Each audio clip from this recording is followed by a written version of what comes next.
What's up, people? This Third Eye Rich. I was scrolling through the YouTube feed and I came across this video about a father. It was a father and a mother and a child. The child went into the store, grabbed some candy, didn't pay for it. Then the child walked out. The father saw it, went back in, paid for it. Woo, came out, and the mother was like, "Why did you do that? I would have never did anything like that." And the father said, "It's integrity." Now I made another video about this. You can check this out on my other channel. But what this video is about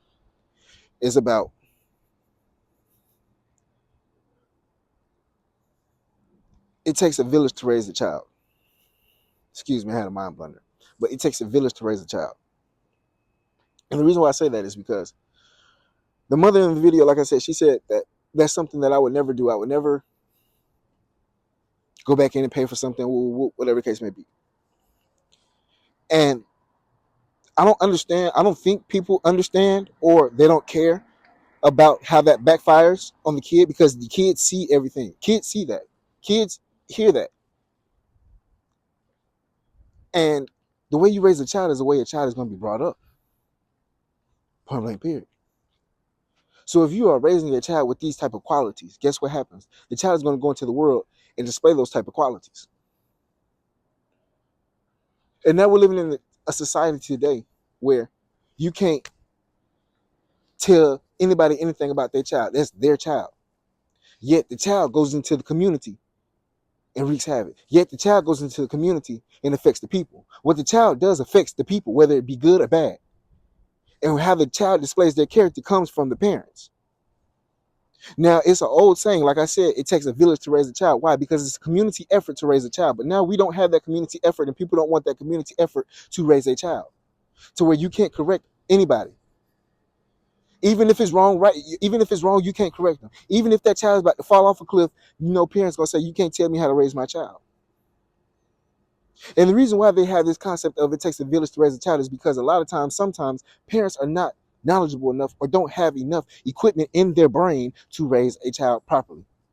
They don't have proper discernment. They don't have proper respect. They don't have proper integrity to raise a child. Just because you can get in the sheets and do what it do to make a child don't mean that you have the qualifications to raise a child properly. That's why it takes a village. It takes correction from Bob over here, Sue over here, this person over here, that person over here.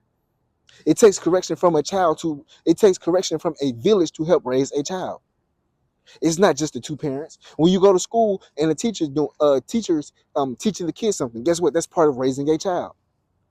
When a child is going down the street with their shoes untied and you're not around, guess what? Somebody to the side, Joe to the side over here is gonna say, "Hey, son, tie your shoes before you trip and fall and bust your face."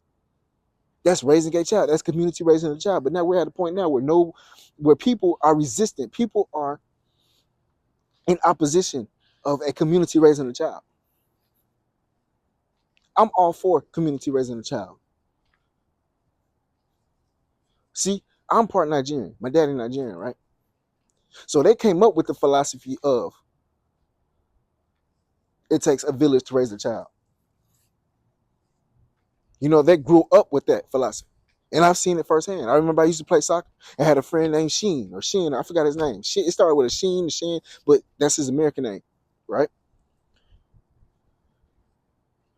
Both of our parents was cool because we was both Nigerian. We was at soccer practice, he acting the fool, making his family look bad, right? Guess what happened? My daddy correct him right there. Boom, correct him. We drop him off at home. Guess what? He tells the parents, corrects him. Boom. Now he's not going out here being an embarrassment to the family. This is why you need a village to raise a child. Because it holds the child accountable and responsible. It holds the parents accountable and responsible. We have gotten so far and so distant from the fact that when you go outside, it shows a representation of your family. It shows a representation of how you've been raised. That's why people can sit back and look at badass kids and say, who is your parents? We don't necessarily say, oh, them kids are bad and we put all the weight on the kid. No, we sit back and say, damn, who the fuck is your parents? Who raised you? I even say that about grown people. Who raised you? Your mama did a trash job. I be saying that to grown people. Excuse me. I'm sorry. I be saying that to grown people. I'm like, your mama trash at raising you. It's a reflection of the parent. It's a reflection of the tribe. It's a reflection of the community. It takes a village to raise a child, just not two parents. Especially today when both parents have to work in order to sustain a livable income for a household. Who raises a child? MTV, social media, TikTok, all these algorithm-based things that don't root your mind in positivity and forward movement and forward growth. It takes a village, a whole village to raise a child. Number one, that's why I believe we need to slow down on this birth, on people just fornicating and just popping out with kids, and then and then just letting them out into the wild.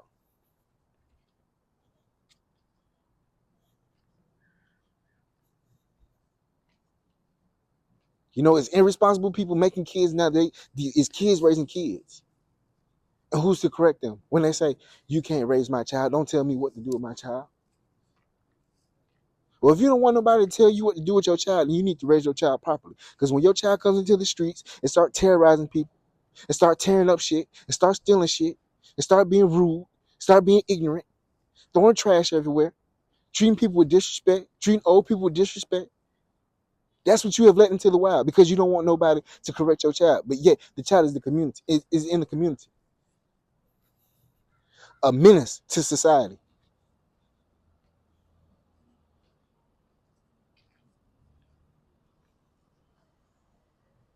So do you hold the responsibility for raising this child solely by yourself? Do you hold the responsibility and accountability when this child get locked up? When this child get locked up, are you gonna take accountability and responsibility, or are you gonna say, "Oh, I had to work," or what excuse are you gonna come up with then?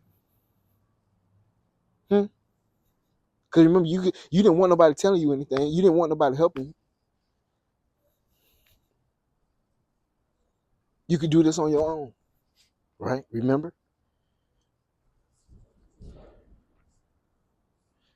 it takes a village. It takes a whole village to raise a child. This is why people from good homes can't be with people who came from a trash background. And I'm gonna tweak that a little bit because not everybody who came from a trash background. I'm using trash as a catch-all word for a background that's not suitable for a person to. Let me take this back. A person who came from a good home, good background, whatever the case may be, doesn't equally yoke with somebody who came from the opposite. Unless that person from the opposite knows that they weren't raised correctly and has done the actual work. Again, has done the actual work and is conscious of how they were raised and that it was not proper. If you came from a household where it was dysfunction, your parents had, or your mom and your dad had the attitude of, you can't tell me what to do, you can't tell me how to raise my child. If you came from that background, you have to be 100% honest with yourself and say, that's not the way somebody was supposed to be raised. My parents did a trash job, and I'm here to rewrite that. I'm here to rewrite the generational curses that was put upon me and my family because I want to have that wholesome household for myself.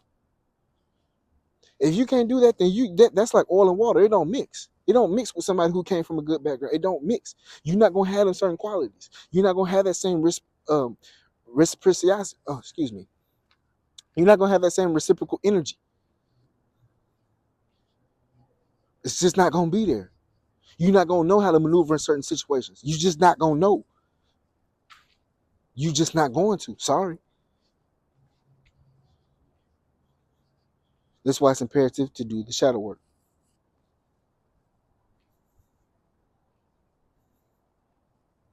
You're gonna think this person is being naive while this person is really just being nice, kind, and treating you as a normal human being. But to you, you were brought to scheme, you were brought to get over on people, you were brought to, manipulate people to get your way because you came up in a survival mindset.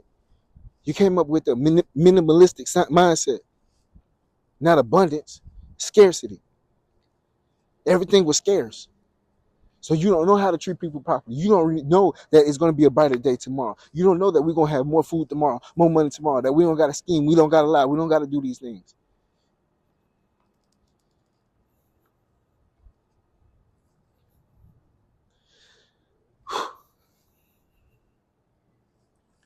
It It takes a village.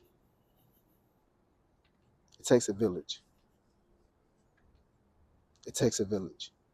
Because if you knew you can go out here and somebody was going to correct you, we wouldn't have women out here looking like thoughts and hoes and all this.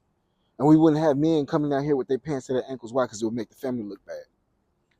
Because now everybody will see this is the product of your family. You see what I'm saying? And they will be correcting you. And then they will go home and tell your mama, you know, we caught Sally Sue out here looking like a hooker.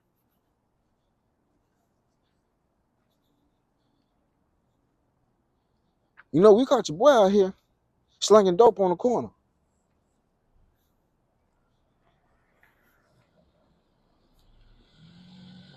It takes a whole village. Anyway, this Third Eye Rich, I just need to touch on this topic. Let me know what y'all think about it. Y'all be safe out there. Love and blessings.